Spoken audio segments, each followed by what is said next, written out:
It all started when I got called to the principal's office, but it wasn't the principal waiting there. It was a man in a black suit. He looked like someone from a mafia movie. Slick hair, expensive watch, emotionless eyes. He didn't even smile when he said, "I have a proposal for you."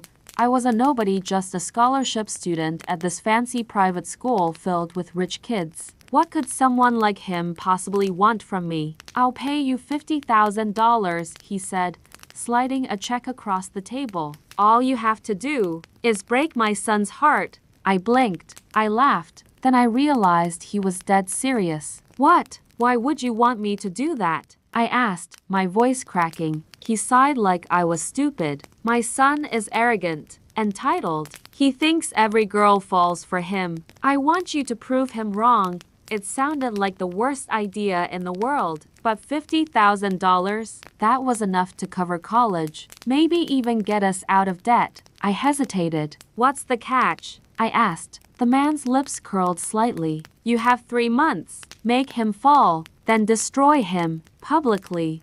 I went home shaking. My mom was in bed, coughing again. Medical bills stacked on the kitchen table. That check could change everything. I told myself it was just acting. Like a movie, no one would get hurt, right? I called the number on the card. "I'll do it." The next day, I wore my best outfits, still cheap by their standards. I spotted him instantly.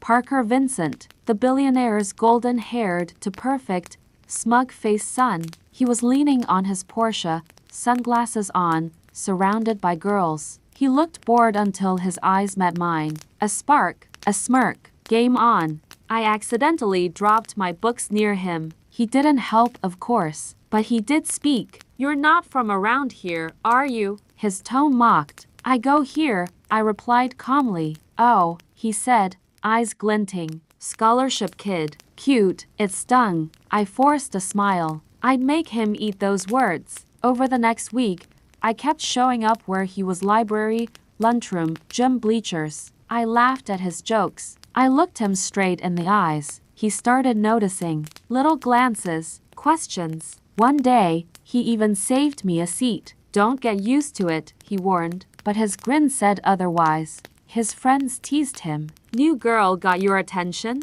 He shrugged. "She's different inside." My heart clenched. I was supposed to break him, not fall for him. Parker asked me out 2 weeks later. "Just dinner," he said casually. But I knew better. This was the beginning, and I was supposed to end it. We went to a rooftop restaurant overlooking the city. He talked about music, not money. His voice was softer, not the jerk I expected. My guard slipped. At the end of the night, he walked me home. "You're not like the others," he whispered. I smiled sadly. If only he knew the truth. Days turned into weeks. Parker was everywhere, walking me to class, texting me good morning. His friends joked we were inseparable. I laughed, but guilt bubbled inside. I met him at the park one Saturday. He brought his dog, Max, and made me laugh so hard I forgot why I was there. He opened up that day. "I don't trust people easily," he admitted. "Everyone wants something from me." I froze.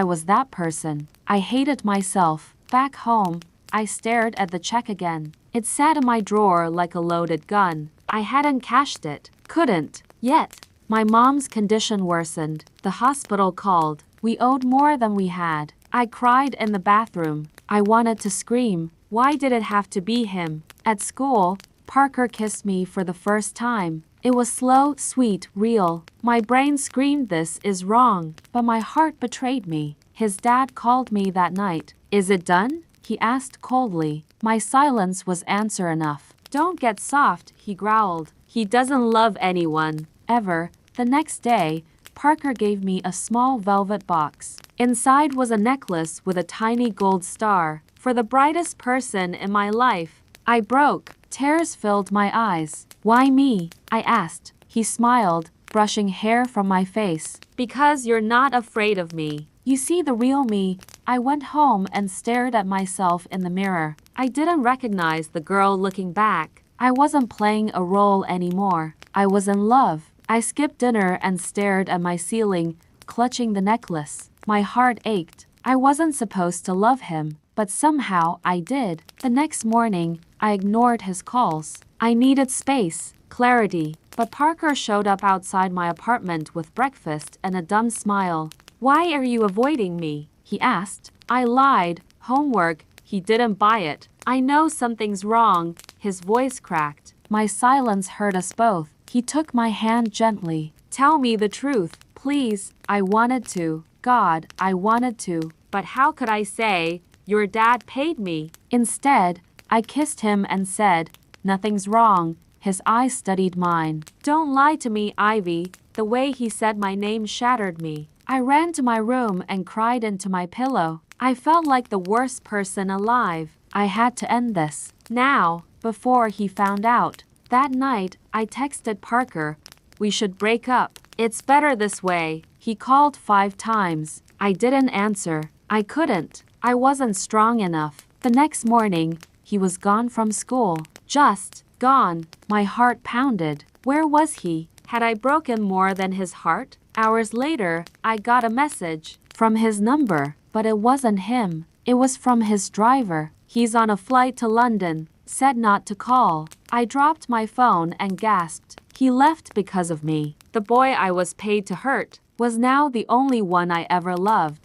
I couldn't eat, couldn't sleep. All I could think about was Parker alone on a plane, thinking I never cared. But I did. I still do. I finally cashed the check. My mom needed the surgery now, but holding that money made me feel sick.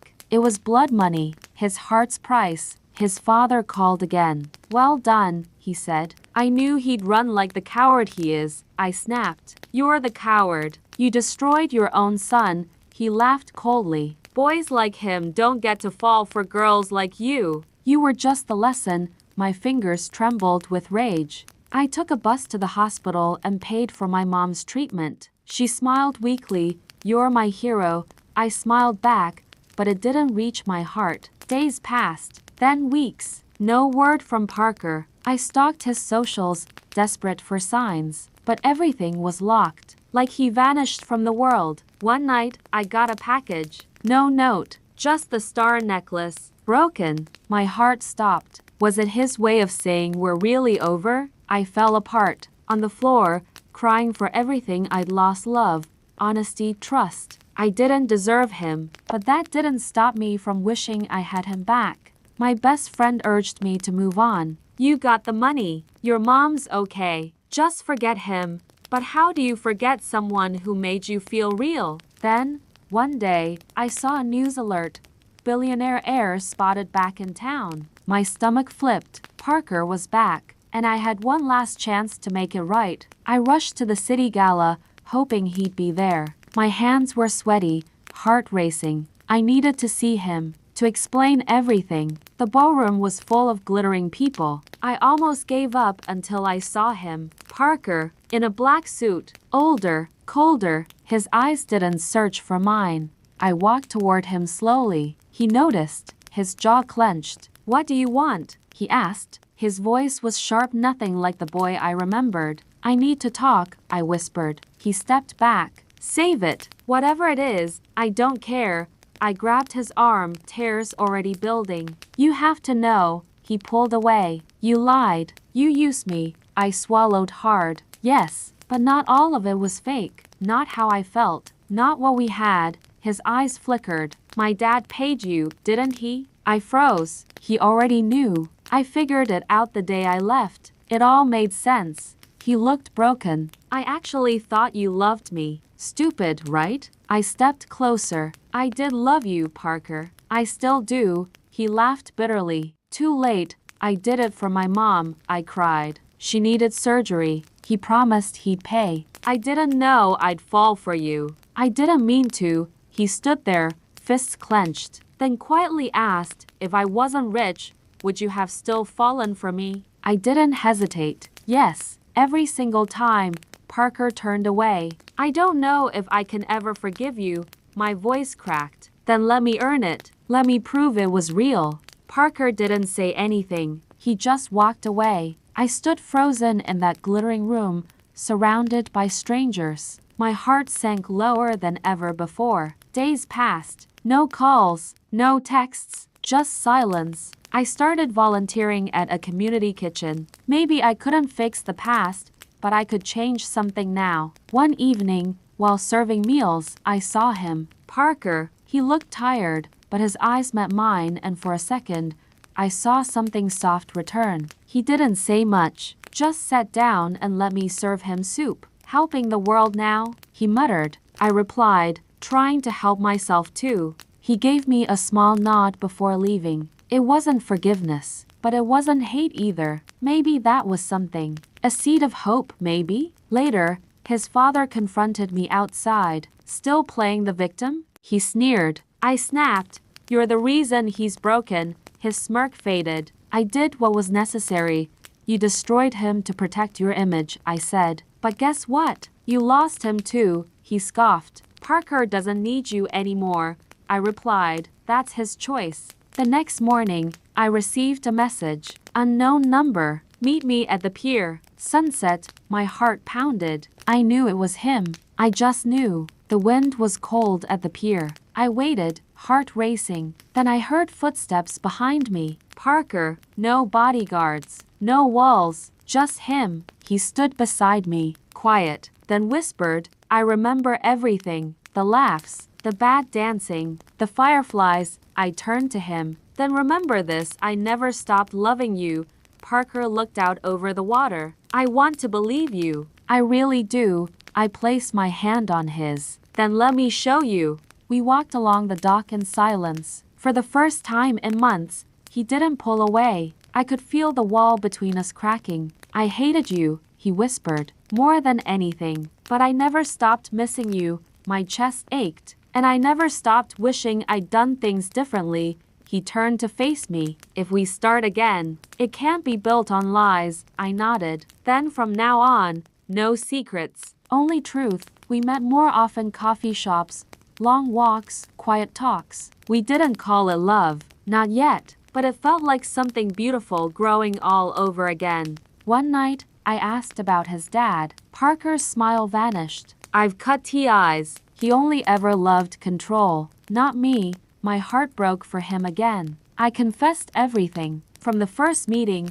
the lies, the guilt, even the money. Every dark piece. Parker listened without interrupting. His silence was the scariest part. When I finished, I braced for goodbye. Instead, he said softly, that took courage. I blinked. You're not mad? He looked at me. I was, but I'm healing too. We started volunteering together. Parker loved seeing the real world away from yachts and million-dollar deals. This feels real, he said once, like something that can't be bought.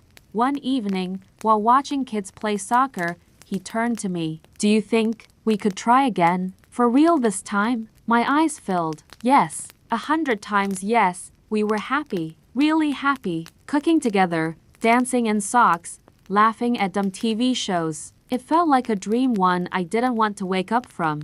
But dreams are fragile. One afternoon, a thick envelope arrived. Inside was a legal document. Parker's father was suing me for fraud and emotional damage. I froze. I couldn't breathe. He's trying to ruin me, I told Parker, shaking. He stared at the papers. He's threatened by what we have. That means it's real. We hired a lawyer. I was terrified, but Parker stood by me, hand in mine. He won't destroy us this time, he promised. Not again. The courtroom felt cold. His father was smug, confident. I told the truth, every ugly part of it. My voice shook, but I didn't stop talking. Parker testified next. He faced his father with steady eyes. You paid her to hurt me, but she loved me in ways you never could.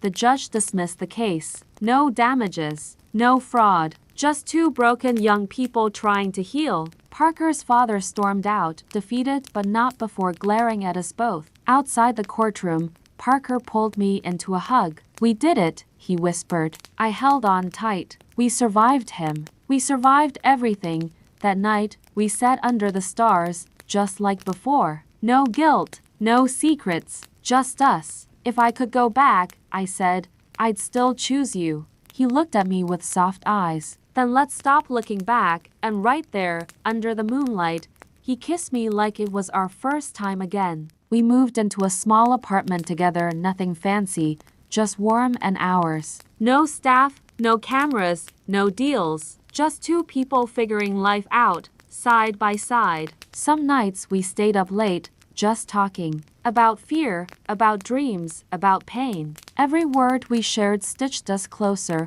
like threads in a shared future. One evening, he whispered, "I never believed in love until I lost it. And now, I'd never let it go again."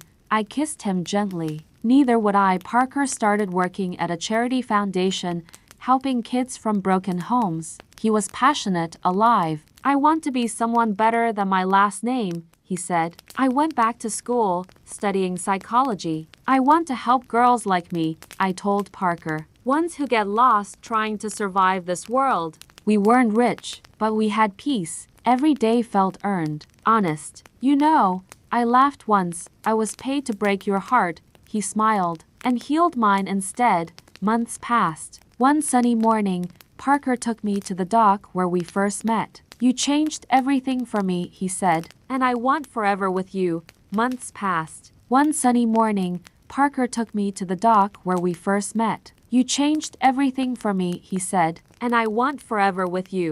He pulled out a ring, simple, beautiful. My hands trembled. "Will you marry me?" I cried before I could answer. "Yes, of course, yes." Our wedding was small, just a few friends and the ocean breeze. No paparazzi, no billionaire scandals. Just us, real, whole, and finally, truly free. As we danced under the stars, I looked into his eyes. I wasn't a con. I wasn't a liar. I was the girl who broke his heart and then rebuilt it with love.